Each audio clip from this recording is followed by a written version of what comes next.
ជំរាបសួរពុកម៉ែបងប្អូនថ្ងៃនេះបាទខ្ញុំមានសកម្មភាពខ្លះៗនៅកន្លែងការងាររបស់ខ្ញុំបាទជូនពុកម៉ែបងប្អូនយើងមើលលេង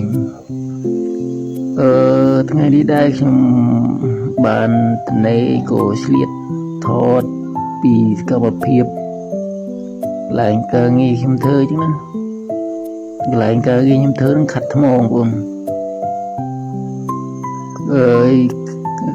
បើនិយាយពីរឿងលុយខែវាមកល្មម